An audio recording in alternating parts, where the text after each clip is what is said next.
Welcome to the Learning Can't Wait podcast, a Full Mind production. At Full Mind, our vision is to ensure every child has access to an exceptional education. Each episode, we will be joined by pathfinders within and around the education space who are bringing about transformational change on behalf of deserving students. I am your host, Hayley Spira-Bauer. Welcome back, everybody, to the Learning Can't Wait podcast. I am thrilled to introduce to you to today's guest. You may know him as the former chancellor of New York City Public Schools, but he is also the current chief of strategy and global development at IXL. I'm thrilled to introduce you all and welcome Richard Carranza. Richard, welcome. Morning, Hank, and good morning to everybody, or good afternoon, or good evening, whenever you see us. It's good to be with you. Thank you for the invitation. It's great to have you here. I gave, you the option of how you want to be introduced. And obviously, I think you'll cover this with our first question, but your experience is wide-reaching, both in education and geographically across the United States, which I'm excited to talk about, as I think you have a lot of perspective that may inform all of the positions and ideas and thoughts you hold today. So how about we jump right in? So, Richard, I am curious how you came to be the personal and professional version of yourself. Well, wow. So how much time do we have? No, I'm just kidding. As much as you need.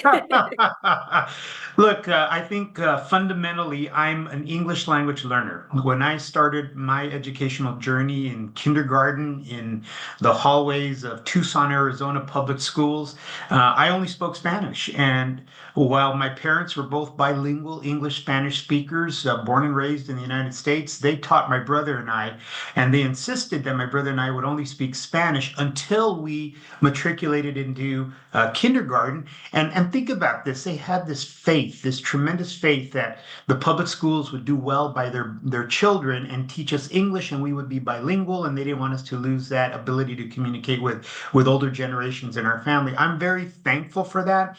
But at the heart of everything I've done, I've never forgotten being that kindergarten student walking into a kindergarten classroom so full of excitement and joy to learn, and just didn't understand what people were saying.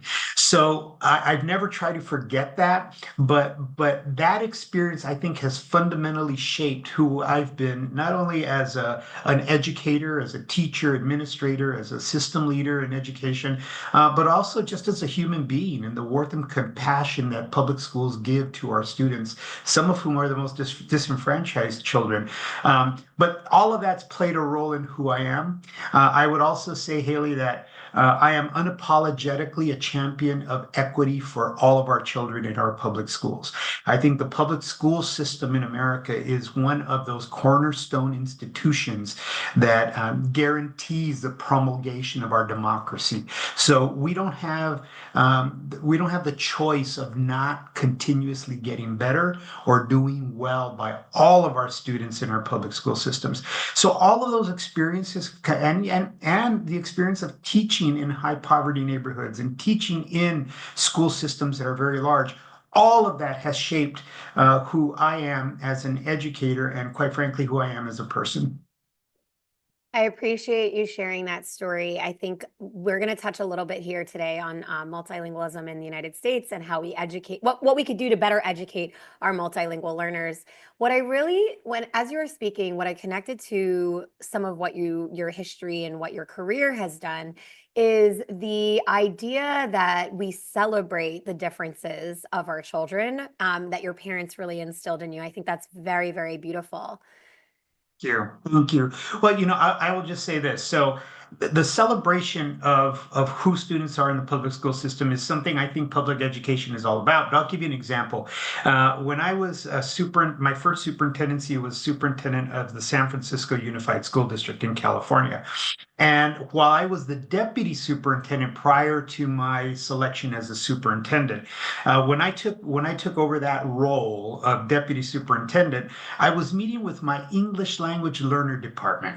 And it struck me that when we speak of students developing English language proficiency, it's often in the deficit mode. So if you're an English language learner, you have to learn English rather than thinking about it, well, if this student already has language capabilities in a language other than English, what if we continue to really strengthen their primary language, but at the same time provide that scaffolding for them to learn this new language called English? So they're not English language learners, they're multilingual learners. They're learning two languages at the same time. And if we're really successful, maybe three languages.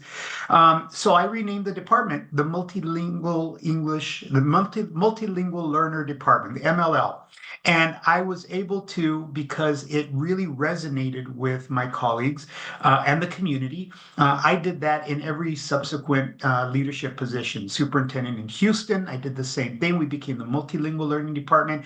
And then in New York City, same thing, multilingual learning learner department, which has really given us that mindset of how do we add rather than subtract and replace language.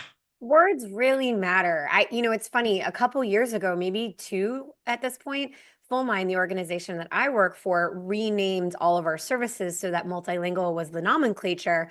And my colleague Sarah Nelson put out a thought piece about why we did that. And her story is similar, like just like yours, language matters. She's a multilingual learner. Her family spoke Portuguese at home, and her family wanted to hold that. And so her story really, just like yours, spoke to what you thought was best for kids. And what we know is that students that are bilingual or multilingual actually have an advantage over everyone else. I regret so much that I'm not, because other than beyond my education, but that I didn't grow up in a home where I got to speak more than one language. You have so much more access to the world, so many more people that you can communicate with, which is so valuable and important. I'm wondering now, as you touched on in your commentary about your experience being the superintendent or chancellor of many districts across the US. I know Houston's thrown in there as well. Can you talk a little bit about, other than the unifying the language you use to address the multilingual learner department in each city, what did you find was both similar and different in the different cities that you led? Yeah, so I think there's a lot of differences, of course, that are all very much locally based differences. The faces, the names, the context, those are all different and they matter. However, the issues, since Brown versus Board of Education, are fundamentally the same. How do we provide an educational system for all students, regardless of what their economic privilege is, regardless of what their backgrounds are? How do we provide a public school system in a democracy that we call the United States of America that ensures that we're educating our populace to be contributing citizens to that democracy that we all believe in so deeply? So for me, the challenges have been, well, we want to, as a system, provide those learning opportunities for all students.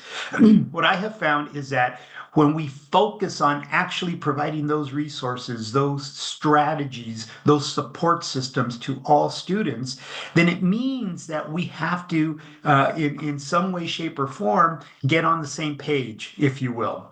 So in order to do that, that means that some of the things that, well, I feel like teaching the dinosaur lesson today. Okay, second grade, you're going to teach the dinosaur lesson. Great. And then as I walked classrooms in third grade, they're teaching the dinosaur lesson. Okay. And then I keep walking, and in the fourth grade, they're teaching the dinosaur lesson. So that kind of disjointed curricula, that disjointed approach doesn't serve all of our students. So one of the biggest challenges has been, how do we get everybody on the same page?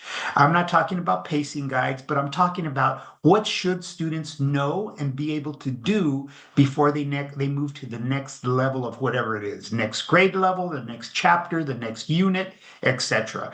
That's difficult, especially in large systems, because you can't use a cookie cutter approach. It has to be very, very much based upon who are your students, what are their conditions, what do we need to do? And I think this is really important, Hayley. We never talk about lowering the bar that students should be able to demonstrate proficiency in. What we're talking about, keeping the bar high, and then we as an organization build those scaffoldings, build those abilities for students to be able to engage and reach the bar that we've set for all of our students. That's what equity is about. And in every system that I've been a member of or a leader of, that's really been the day-to-day challenge to ensure those opportunities for all students. You know, it's only been about 3 years since you were last in your role in New York City. But even in the past couple weeks, a lot has changed. We're at the beginning of 2025 when we're recording this, and there's a lot on the horizon. I'm curious what you see are some of the biggest challenges forward facing public education today. Well, I think let me just mention this because when I was in New York City as chancellor, I left at the very, very end of the pandemic. We had navigated through all the difficult decisions, all the difficult circumstances with the pandemic. We had opened schools, where students were coming back, staff were coming back, and once we were able to do that is when I exited as chancellor in New York City. However, as I've had an opportunity to reflect upon these time periods, what we can absolutely never do is go back to the good old days, and the good old days being defined as pre-pandemic.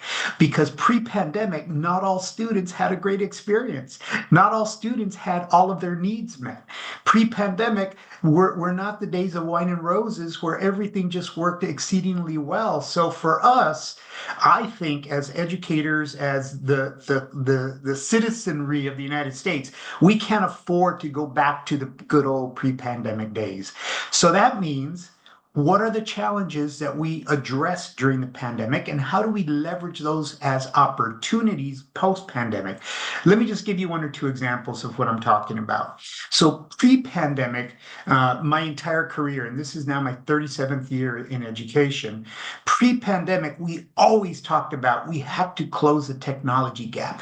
We have to close the technological opportunity gap. And that was always something we really talked about, and we worked at, and we chipped away at that through policy and just trying to make sure that we had in place what students needed.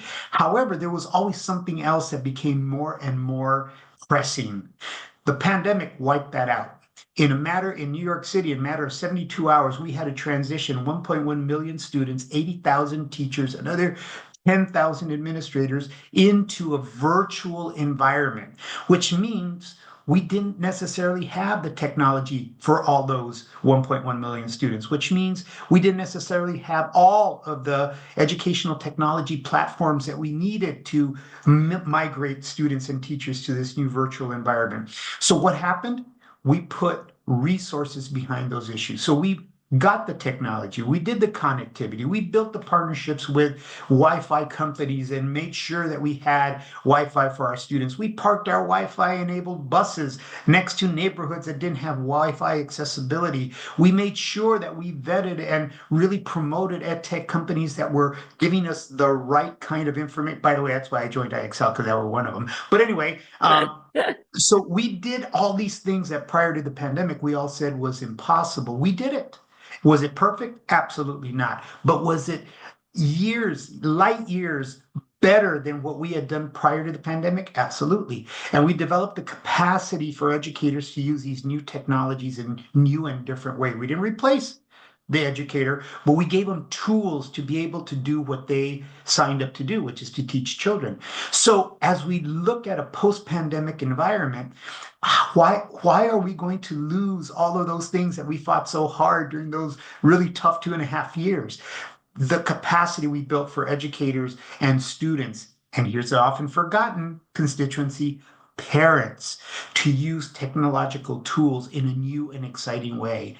The ability for students and parents in their home to have perhaps a computer for the very first time. And that enables, because students and parents were literally elbow to elbow at the kitchen table doing lessons and learning and being online. Think of the incredible capacity that parents now had that perhaps prior to the pandemic they didn't have, to have the technology, the connectivity, and the ability to advocate on behalf of their children, perhaps they never had before. These are benefits that shouldn't go away post-pandemic, but we should actually capture, build into our educational systems, and see this as new opportunities for our students and teachers and communities to further student mastery, rather than, okay, we got through that pandemic, now it's time to go back to what we used to do. And I think the recent NAEP scores kind of showed that we've got some work to do in that regard. And how do we use these new opportunities? I appreciate you adding that color, and I think you perfectly led me to my next question about technology. So let's start with IXL, because you obviously called out there why you went to IXL. Give us a little bit more color. Why did you land at IXL? What did you think about the work that was happening there during your tenure in New York City? And now what are you excited about while you're there? I appreciate it. So, I'm a storyteller, Hayley, so I'm going to give a little context to answer your question. So, we think back to March 15th of 2020, and I still remember leaving the mayor's briefing at City Hall with all of my fellow commissioners, and I as chancellor of schools, and the mayor has made the decision based on all the data. And believe me, during the pandemic, New York City was the epicenter of the pandemic and the outbreak. So we had this meeting, and the mayor had made the decision: we are going to close the schools. We're going to transition. Chancellor, you have until Monday at our press conference, because we're going to announce it on Monday. So March 15th is when we had our press conference and announced we were switching to a virtual environment. Those 72 hours, I tasked my staff: I need you to find and report to me what are the most efficacious systems that we have in place. What do we have in place that we can then leverage into being tools for educators, students, parents, so that during this, what we thought was going to be a 2-week period, students don't lose 2 weeks of education, but we continue to educate. By far, the most engaging platform we had was IXL Learning. And for me, that became very important, because not only did IXL give our students the ability to take an assessment in less than 10 minutes, working on questions built on what their particular mastery of the discrete skills were, but then gave students and teachers a roadmap. Students had skills that they could practice. Teachers knew how students were progressing. And because of the algorithm, as students did better, the material became more and more challenging, which pushed better mastery of those particular skills for students. I was convinced. And the added benefit was that they were extremely easy to work with. We transitioned these 1.1 million students very, very quickly. So for me, the other lesson in why IXL was so important was that post-pandemic, as we were coming back into the school in-person environment, we heard very clearly from our teachers and principals: we're really unsure about what this is going to look like, but the one thing you cannot take away from us is the tools you've given us during these 2.5 years. And one of those was very clearly, don't take away our IXL. That they built that into what they were doing to support their systems. So for me, that was a game changer. And for me, I saw the power of having actionable data very quickly at the fingertips of educators and educational leaders to make educational decisions. So that's why post New York City, I was very honored to join IXL Learning. That makes a lot of sense. When you see something that works and you have the data to prove it, you want to continue it. Yes. I obviously would be remiss if we didn't spend some time talking about technology and the role that it plays in addressing issues of equity and access in schools. So you obviously, these are topics you named at the top of our podcast that are important to you. You are now in an organization that is EdTech at its finest. What value do you see technology playing, and how can schools that didn't get all of the roads and highways set up during the pandemic feel as excited as you do about the role of EdTech? Great question. So let me give you an organizing concept. In education, we are very familiar as educators around an individual educational plan, an IEP. And typically, an IEP is put together by a series of stakeholders, parents, teachers, educators, schools, social workers, etc., around the specialized learning needs of students in specialized learning. We call them special education students. Every special education student has an IEP. It's but I want to reemphasize, individualized education plan. So while we think of that handful, and it's actually it's an armful of students that have IEPs, we think, okay, it's a very designed curriculum for that student based on what their needs are and what they need to be able to not only do well in school, but to actually accelerate in school.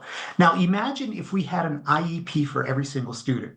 And right about now, every educator, every classroom teacher is clutching their pearls and saying, my goodness, I don't have the time, I don't have the resources to be able to do that. But with educational technology, you do have that ability. So I mentioned IXL. So imagine you're a student, you walk in, you take an assessment. That assessment is no more than 30 to 45 minutes. And then based on that assessment, and let's just pick math, based on that assessment in math, and you're a fourth grade student, you know specifically based on your state standards and your discrete skills where you stand. How do I stand in numeracy? Where do I stand on algebraic thinking? Where do I stand on number sense? So based on that assessment, you now have a skill plan. And if you spend 10 to 15 minutes every day working on a specific set of skills because of the skills that you need to develop and accelerate, you can now see in real time how you get better at mastering each one of those discrete skills. The teacher sees that as well. So the teacher then has the ability, rather than direct teaching every single one of their 25 to 30 to 35, believe me, class sizes are still big around the country, then the teacher now has very specific information about what Richard needs. So Richard is doing great on number sense, not so good in algebraic thinking. So what can I assign Richard in addition to what's already been assigned that will help Richard practice? And here's the key point. Not just when Richard is sitting in my classroom, but when Richard's at home, or when Richard's riding the bus to his home, or when Richard's riding the bus to his after school program, or when Richard's in his after school program, or Saturday, where Richard can pull up his computer, log in, and continue to work on his skills that have been identified that he needs to work on in mathematics. That's the power of educational technology. But it's also important that that technology is very much grounded in the individualized, hence IEP, individualized needs of every particular student. I think we are in an environment more than any time in our history in public education where we now have the tools, the professional support and professional development to be able to create an IEP for every student in our public school system. We've never had that ability before. I think we're in a bold new place as long as we don't forget those lessons and those real investments we made in developing capacity, developing and building and providing the technology and the connectivity, and continue to embrace this as a way of individualizing the instruction for the needs of every single student. Now, the one caveat that I'll add here is this in no way means, Hayley, that I would or IXL would ever advocate for replacing a well-qualified, passionate, well-trained, caring teacher for technology. That will never happen. But if you give that great technology and put that in the hands of the well-trained, passionate, caring teacher, you lift, from my perspective, all of the barriers that are present for students to actually get what they need and deserve to be able to master their content. I could not agree more. And what's special about this conversation is you're talking about how we can meet the needs of every child. Now is a more important time than ever. The nation's report card came out just a week or so ago, and students are faring worse off than they did before the pandemic. So not only do we have the tools and the means, as you named, but we have the urgency because our students are in a place where they are struggling. You know, Absolutely. I'm curious from your perspective how and I've heard your interviews before. I read your body of work. I kind of know where you're going to land on this question, but I'd love for you to share with our learning campaign audience. How do you think supporting students' social and emotional needs plays into the academic needs of our students and how even technology can support them on that journey? Yeah, great question. So, in education, there's the Bloom's taxonomy of learning, which we use. It's a taxonomy that we use to determine how much our students mastering what they should master, right? So it's a taxonomy, Bloom's. And then on the other side, there's research from Marzano that talks about if a student doesn't have a warm, welcoming environment, an environment where they feel not only that their basic needs are met, food, clothing, shelter, well-being, but they feel comfortable in being able to make a mistake and know that they're going to be supported in doing better based on whatever they made a mistake in, whether it's, social behavior or whether it's academic progress. Creating that environment is also important. And Marzano wrote lots of literature about that. And so that's a social emotional learning, right? Who wants to go to an environment where it's nothing but a negative environment? So we have, in my very personal perspective, spent a lot of time recently in the last 20 years really focused on that Bloom's taxonomy, academic achievement. What are students mastering? What are they not mastering? And then what are we doing about it? Absolutely necessary. But what we haven't talked a lot about, and we're seeing really the effects post-pandemic, is the Maslow conversation. What are the conditions that we're creating? What are the support systems that we're providing? What are the systemic supports to include students, make them feel like they're part of their educational experience, and more importantly, want to be part of that that educational experience? So what I say to educators as I go around the country talking to colleagues across the country is you cannot get to Bloom's if you don't pay attention to Maslow. So it's not just reading, writing, and arithmetic, and that's it. No, if that's the case, why do kids even need to go to school? They can do that from home. They can do that from the library. They can do it from the park. The whole reason kids go to school is that there's so much about educating children and the socialization and getting along with people and learning to work in teams and learning to communicate and having a spark of educational learning. Maybe you looked at something, you saw something, somebody talked about something in school that sparks an interest in you, and then that leads you to be very passionate about something. That's what happened to me with music in school. That sparked my interest. There was no way I was going to lead school, not only because my parents wouldn't allow it, but because I didn't want to miss out on the great educational opportunities as far as music was concerned in schools. Now, could somebody say, well, he should have concentrated more on English writing and arithmetic? Of course. But I wasn't going to ever leave because I had a spark. I knew what was drawing me. So social emotional learning now is more important than it's ever been. And I'll give another example of why it's important. When I served as superintendent in the Houston Independent School District, we had a little weather event called Hurricane Harvey. To this day, the most devastating natural event, most devastating event in the history of the United States. So we closed schools for 2 weeks, and within 2 weeks, we were, against all odds, able to open schools again. But what we saw that weather event that lasted about 48 to 72 hours in Houston, while that was traumatizing, the effects of that trauma we didn't see for at least 6 months to 2 years after we were beyond that traumatic event. Why? Because trauma affects people in different ways, but it affects people. It will manifest itself in behavior, in attendance, in eating habits, and sleeping habits, in antisocial behavior. So if you don't have a mind towards addressing those social emotional impacts of a trauma, then it doesn't matter how great your curriculum is. It doesn't matter how great your interventions are. If students don't feel safe, don't want to be in school, don't feel like that's something that's going to help them get better, not only at academics, but at life, then you're going to lose those students. And I think post-pandemic, we've seen a decline of enrollment. We've seen a decline in student attendance in public schools across the country. School districts are talking more and more often now about closing schools or right-sizing their school system. So where did those students go?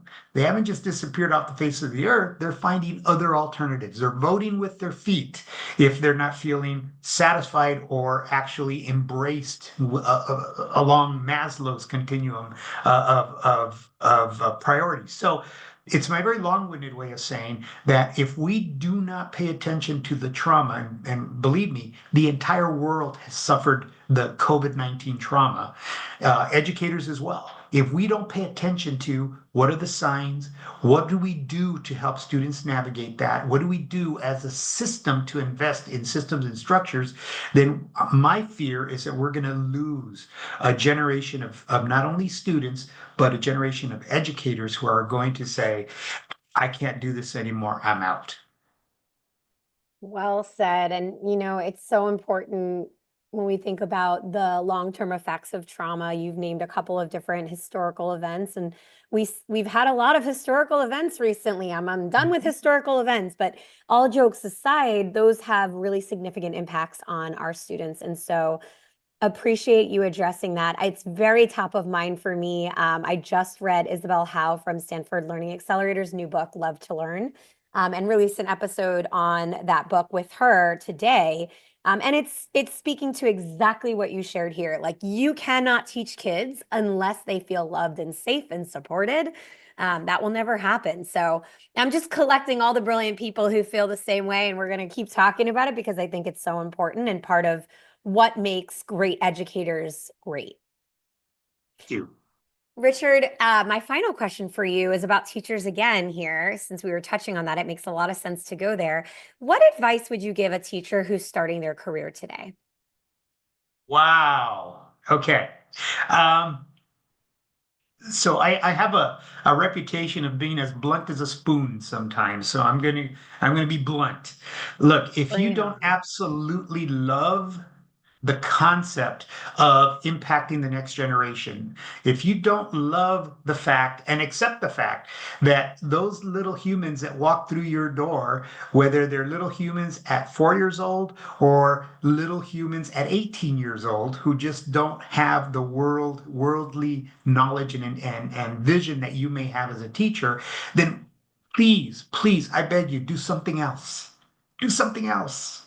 But you have to be all in. You have to be passionate about educating children, all children, whoever they are that walk through your door. You're going to do whatever it takes to make sure those students are going to leave the time they have with you better, not only in academics, better in mathematics, but better as human beings that know how to work in teams, that know how to live in a social confine, which we call the social contract, right? When you're in a classroom, you're part of the social contract. Mm-hmm. So that's part of educating. So my advice for teachers is you have to be passionate about serving the children, and you have to be passionate about making sure that what you do with those children leaves them in a much better position to be successful academically and societally, if you will, when they leave your care. So if that's not what you want to do, do something else. But if that's what you want to do, you're going to find yourself in a community and part of a community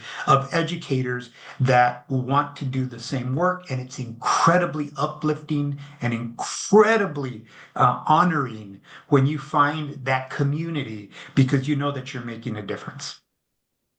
Amazing. Keep that blunt as a spoon attitude. I think it's what we all need to hear right now. Richard, thank you so much for joining us on the Learning Can't Wait podcast. It's been my pleasure. Thank you for the opportunity. And thanks again for what you do. I really appreciate it. Thank you so much. And thank you for continuing to share the important words that really impact our children's lives. Thank you, everybody who tuned in to this great episode today. We'll see you soon. Thanks for listening to the Learning Can't Wait podcast. If you like what you heard, please rate, review, and share this episode. Be the first to know when we have a new episode by subscribing wherever you listen to podcasts. If you'd like to be a guest on the show or have a suggestion for an episode, email us at podcast@fullmindlearning.com.